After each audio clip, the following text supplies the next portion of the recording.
నమస్తే, నేను మీ కుప్ప పద్మిని. ఇన్నాళ్ళు మీ సపోర్ట్ ని నాకు అందిస్తూ, మీ ప్రేమని నాకు అందిస్తున్న ప్రతి ఒక్కరికి కృతజ్ఞతలు. ఇప్పుడు చూడబోతున్న ఈ వీడియో కూడా ఖచ్చితంగా మీకు ఉపయోగపడుతుంది. లైక్, షేర్ అండ్ సబ్స్క్రైబ్ చేసి మీ ఇష్టాన్ని అలాగే మీ సపోర్ట్ ని నాకు అందించండి. అలాగే ఈ వీడియో పట్ల మీ అభిప్రాయాన్ని కమెంట్ సెక్షన్ లో కమెంట్ చేసి నాకు తెలియజేయండి. నమస్తే, వెల్కమ్ టు అవర్ ఛానల్. నేను పద్మిని. ప్రస్తుతంతో పాటు ప్రముఖ ఆధ్యాత్మికవేత్త, ఆస్ట్రోన్యూమరాలజిస్ట్, ఎనర్జీ వాస్తు స్పెషలిస్ట్, శ్రీ విద్య ఉపాసకురాలు శ్రీమతి జయప్రద గారు మనతో పాటు ఉన్నారు. మాట్లాడదాం. నమస్కారం అండి. శ్రీమాత్రే నమః. బాగున్నారు జయప్రద గారు? బాగున్నాం, చాలా బాగున్నాం. సూపర్. ఎప్పుడు బాగుండాలి. జయప్రద గారు, అమావాస్య వచ్చేస్తోంది. భాద్రపద అమావాస్య అత్యంత వైభవంగా మహాలయ అమావాస్యగా మనం జరుపుకునేటటువంటి రోజు. పితృపక్షాలలో మేజర్ రోల్ ని ప్లే చేసే రోజు అని ఖచ్చితంగా చెప్పుకోవచ్చు. ఏ రోజు ఎలాంటి శ్రాద్ధ కర్మలు చేయకపోయినా అమావాస్య రోజైనా చెయ్యండి. ప్రతి అమావాస్యకి మనకు తెలిసిన విషయమే. స్వయం పాకాదులు ఇచ్చుకునే వాళ్ళు కానీ ఇవి చేస్తూనే ఉంటారు, తర్పణాలు ఇవ్వడం కానీ. మహాలయ అమావాస్యను మాత్రం ఎటువంటి పరిస్థితుల్లో వదలకూడదు అనేది శాస్త్రం చెప్తాను. అయితే దీని గురించే మనం మాట్లాడదాం. దీనికంటే ఇంకా ఇంకా ఇంకా తెలుసుకోవాలి అనే క్యూరియాసిటీ ప్రేక్షకుల్లో ఉంది కాబట్టి వాళ్ళ పాయింట్ ఆఫ్ వ్యూ నుంచి అడుగుతున్నాను, మిమ్మల్ని కూడా అడుగుతున్నాను. లేని సూర్యగ్రహణాన్ని తీసుకొచ్చేసారు సోషల్ మీడియాలోకి. దీని గురించి ఒక జ్యోతిష పండితులుగా మీరు ఎలా చూస్తారు ఈ అంశాన్ని? సూర్యగ్రహణం మనకి భారతదేశంలో కనిపించట్లేదు కాబట్టి మరి దీనికి ఏమైనా ఇంపార్టెన్స్ ఇవ్వాల్సిన అవసరం ఉందా? ఒకసారి మీ ద్వారా. తప్పకుండా. అంటే సూర్యగ్రహణం లేనప్పుడు మనం దాని గురించి పాటించకూడదు.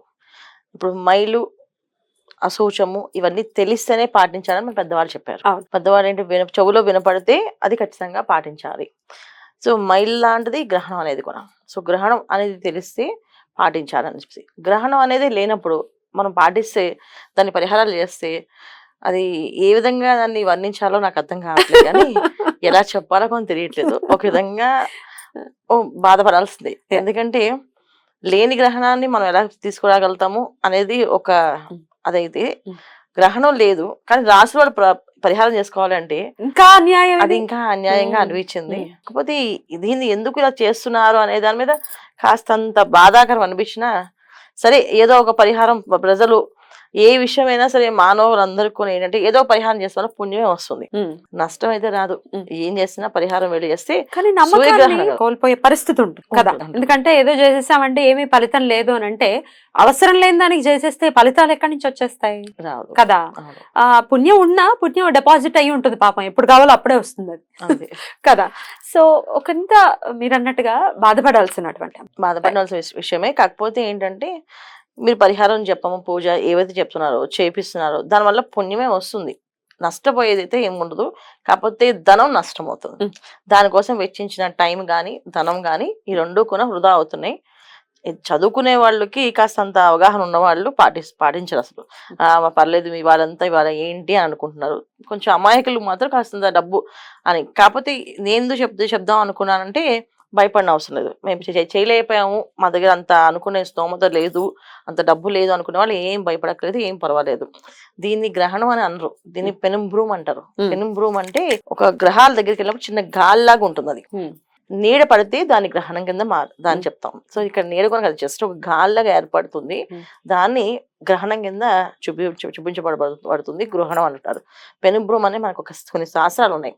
ఆ శాస్త్రంలో గ్రహణం ఎలా వస్తుంది, గ్రహణం రాకుండా కొన్ని గ్రహాలు దగ్గర వెళ్తున్నప్పుడు వాటి ఒక గాలి అనేది లేకపోతే జస్ట్ ఒక గ్యాప్ అనేది ఏదైతే ఉందో దాన్ని పెనుబ్రూమ్ కింద రాశారు.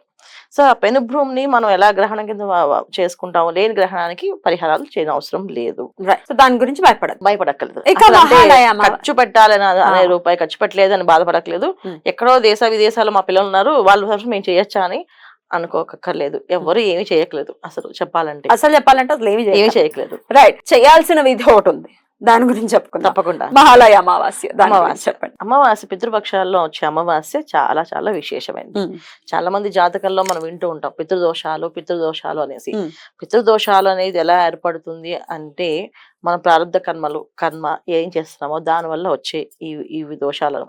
అయితే అకాల మరణాలు, అర్ధాయుష్తో మరణాలు, తర్వాత అనుకోకుండా యాక్సిడెంట్ లో చనిపోవడం, ఇవి జరిగే ఉంటాయి కదా. ఇలాంటి వీళ్ళందరూ కొన్ని ఆత్మలని ఒక లోకం అని ఉంటుంది, ఆ లోకంలో ఉంటారు. వీళ్ళకి మోక్ష లోకానికి వెళ్ళరు.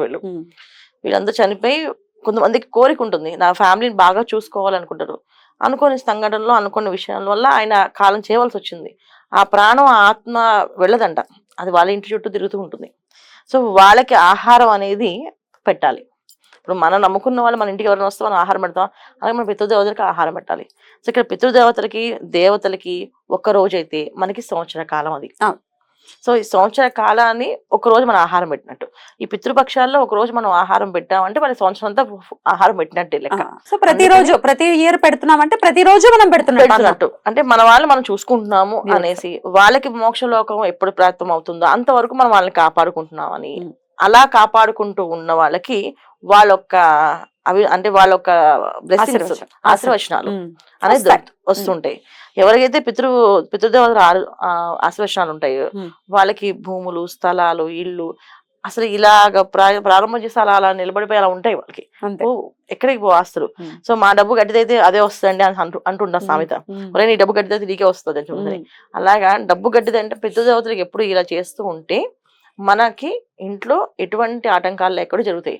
అంటే చాలా మంది చూడండి, చిన్న వయసులోనే చక్కగా వివాహం అయి సంతానం కలిగి, సంతానానికి మళ్ళీ వివాహాలు, మంచి చదువులు, మంచి ఉద్యోగాలు, మంచి వివాహాలు, తర్వాత మళ్ళీ వాళ్ళకి సంతానం, వాళ్ళకి షష్ఠి టైంకి చూస్తే జనమే మొత్తం మనవాళ్ళు, మనవరాళ్ళు, కోడళ్ళు, ప్రేమగా మాట్లాడే బంధువులు. అంటే మనకు ప్రేమతో ఇప్పుడు చాలా మంది బంధువులు ఉంటారు, అందులో కొంతమంది దెప్పపడుపులు ఉంటారు, కొంతమంది ఆ మొహం అటు ఇటు వీడ్చుకునే వాళ్ళు ఉంటారు. కానీ ప్రేమగా మాట్లాడి మనం అంటే ప్రాణం పెట్టే బంధువులు ఉండవంటే పితృదేవత ఒక అనుగ్రహం వాళ్ళే. సో ఈ అమావాస్య రోజు ఎవరైతే ఈ పనులు చేస్తారో వాళ్ళకి ఇలాంటి కుటుంబం ఏర్పడుతుంది. ఒకరి కుటుంబాల్లో సమస్యలు ఉంటే ఆ కుటుంబాల్లో కలతలు తొలుగుతాయి. ఇప్పటిదాకా మాకు తెలియదండి, మేము చేయలేకపోయాం, చెయ్యండి ఇప్పటి నుంచి, ఇప్పుడు తెలుసు చేయండి. సో ఈ మహాలయం అంటే లయం అవడం అంటే మనము పూర్తిగా వాళ్ళకి లయమై మీకోసం మేము ఆలోచిస్తున్నాం, మీ గురించి మేము బాధపడుతున్నాం, మీ గురించి మేము ప్రార్థన చేస్తూ ఉంటాం, మీకు మోక్షలోకాలు ప్రాప్తించాలని చెప్పేసి అని వాళ్ళని తలుచుకోవడం. మనం జీవితాంతం దేవుడికి మాకు అది ఇవ్వు, ఇది ఇవ్వు, ఇది అని కోరుకుంటుంటాం. కానీ ఒక్కరోజు వాళ్ళ కోసం మనం ప్రార్థన చేస్తే వాళ్ళకి మన ప్రార్థనలో ఏమాత్రం నిస్వార్థంగా కనిపిస్తే ఆ భగవంతుడు వాళ్ళకి మోక్షలోకాన్ని పంపిస్తాడంట.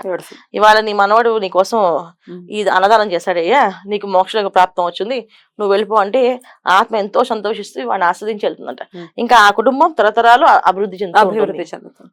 అలాంటిది మనం ప్రయత్నపూర్వకంగా మనమే చేసుకోవాలి, చెయ్యాలి కదా.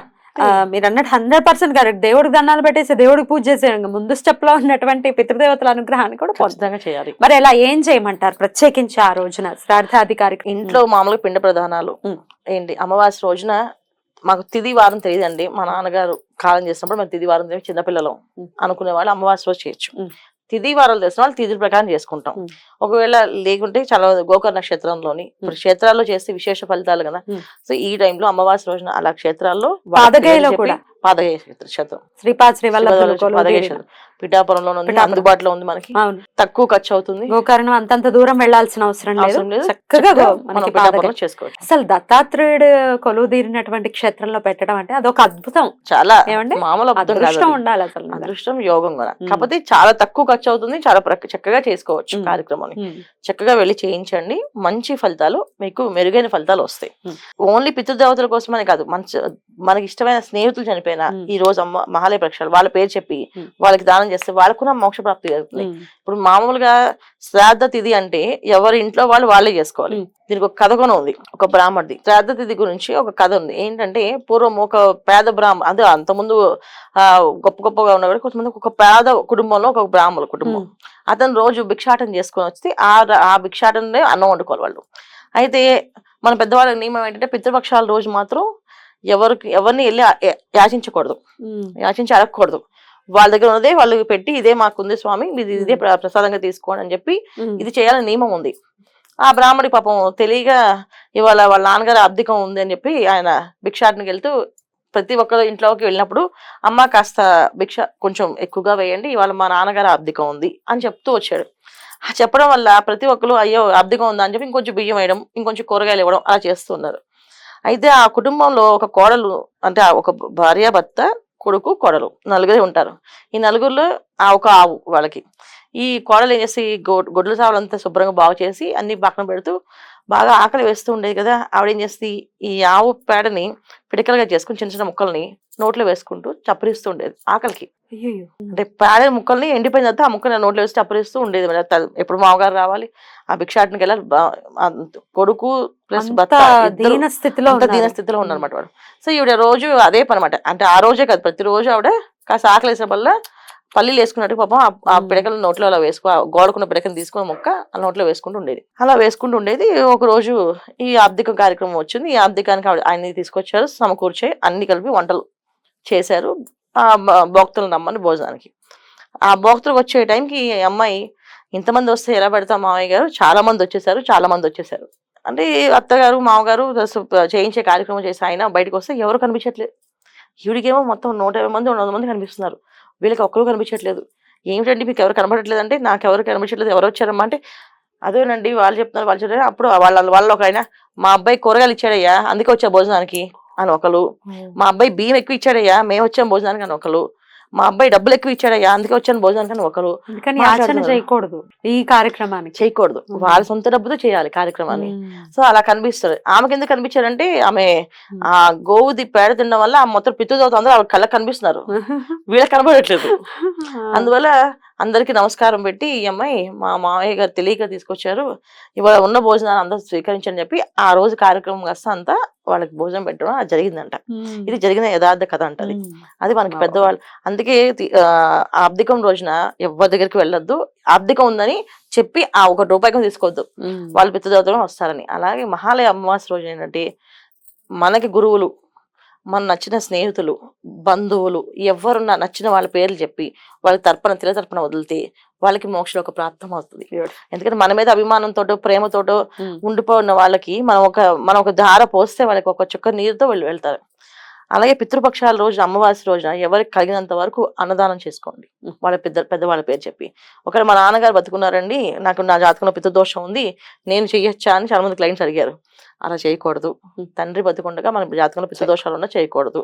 తండ్రి గారి పేరు చెప్పి కావాలంటే చేయొచ్చు. మా నాన్నగారు ఈ అన్నదానానికి పంపించారు డబ్బులు అని చెప్పి వాళ్ళ నాన్నగారి పేరు రాయించి డబ్బులు పంపించి అన్నదానం చేయించవచ్చు. కర్తను పెట్టుకుని కూడా చేసుకోవచ్చు. పురోహితులను అడిగితే చక్కగా చెప్తారు. కర్త అంటే ఏంటో మాకు తెలియదు ఇవన్నీ అనుకుంటూ ఉంటారు కదా. అంటే నాన్నగారు బతుకుండగా నాన్నగారే చేయాలి, నాన్నగారు చేయని పరిస్థితులు నాన్నగారి పేరుని చేయాలి. అంతేగాని వీళ్ళ పేరు ఎక్కడ వాడకూడదు. అంటే ఇప్పుడు చాలా మంది ఏంటంటే కాస్త సత్య తెలివి, మా డబ్బులు అయితే వాళ్ళ పేరు చెప్పడం ఏంటి అని చెప్పి భార్యలు అడుగుతున్నారు. సరే తెచ్చుకునేటప్పుడు అందుకే ఆజు తెచ్చుకోవాలి. అందుకని అసలు డబ్బు ఎవరిదని సమస్య కాదు. కార్యక్రమం చేయించాలి, అది సద్వినియోగంగా వీళ్ళకి అవ్వాలి అంటే దాని ప్రకారంగా పద్ధతి ప్రకారంగా వెళ్లాల్సింది. పద్ధతులు తప్పితే మనం దాని వల్ల పరిహారాలు ఇబ్బంది పడతాము. తర్వాత అది మనకి పుణ్య ఫలితాల కింద రావు. అమావాస్య రోజున కలగలేని వాళ్ళు, మాకు అసలు ఏమీ లేవండి, మాకు తినడానికి లేదంటే చక్కగా గోశాలకు వెళ్ళి గోవుని బాగా నుమరండి, గోవు చుట్టూ ప్రదక్షిణాలు చేయండి, కుదిరితే గోశాల శుభ్రం చేయండి. శుభ్రం చేసి ఆ గోమాతకి అందరికి దండం పెట్టండి. మా పితృదేవతలందరికీ మోక్షలోకాన్ని ప్రాప్తించు స్వామి అని చెప్పి ఆ గోమాతని ప్రార్థించండి. చక్కగా మీకు అది కూడా జరుగుతుంది. పితృదేవతలు ఆశీర్దిస్తారు. ఎందుకంటే నిజంగా నీ దగ్గర లేదు కనుక పెట్టట్లేదు, ఉంటే ఎందుకు పెట్టలేదు. ఉండిన వాళ్ళు అలా చేస్తే వాళ్ళు శోపాలు గురవుతారు, వాళ్ళు త్రాస్తుడు అని తిడతారు వీళ్ళని, ఎందుకురా పుట్టామంటారు. సో అంటే బాధతో వచ్చినవి కదా, వాళ్ళు కావాలని వెళ్ళి అందరు కదా, ఆకలితో ఎవరైనా ఒక మాట అంటాం కదా జనరల్ గా, అలా వాళ్ళకి అంటారు. రైట్, బ్యూటిఫుల్ అండి, చాలా చక్కగా వివరించారు, మంచి క్లారిటీ ఇచ్చారు. డెఫినెట్ గా ఇది ఉపయోగపడుతుంది మన వాళ్ళకి అని మనస్ఫూర్తిగా కోరుకుంటూ thank you so very much. నమస్తే. శ్రీమాత్రే నమః.